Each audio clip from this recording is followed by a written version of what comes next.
DevSecOps is not just a buzzword.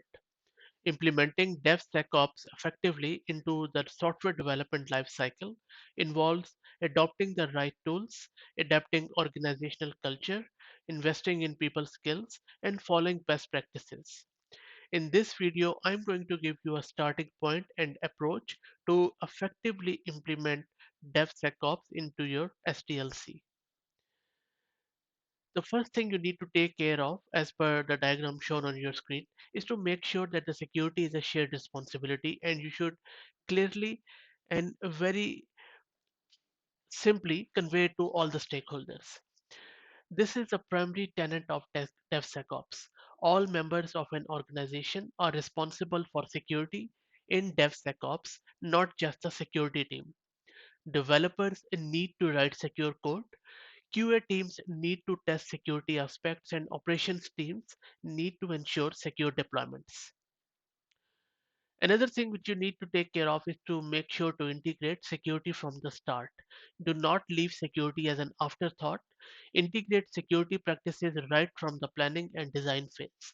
The tools for SAST and SCA can be used from the early stages to ensure that the code written is secure and that the third-party components used are not vulnerable.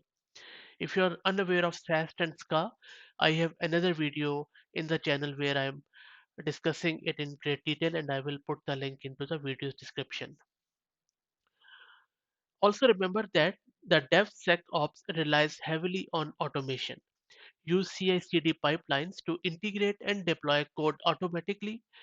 Automate the execution of SAST, DAST, infrastructure as code security, and container security checks as part of the pipeline. Automate compliance checks as well. The aim is to identify and fix security issues as early as possible. Continuous monitoring is the foundation. Implement continuous monitoring practices to detect any security threats or issues in real time.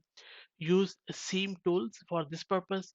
Also ensure proper logging of all events for future reference. Implement the least privilege access, that is, give only the required access to individuals. Use identity access management tools or IAM tools to manage access to resources effectively.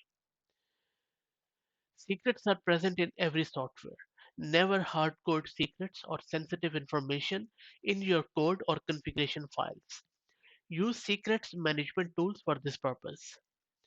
Conduct regular training sessions for all the organization's members to keep them updated on the latest security threats and best practices. Leverage threat intelligence tools to stay ahead of potential threats and vulnerabilities.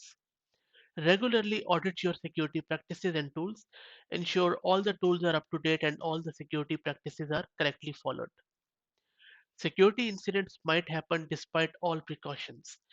Have an incident response plan in place. This should detail the steps to be taken in case of a security incident.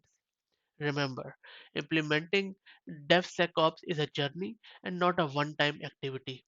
It involves the continuous efforts to improve security practices and tools.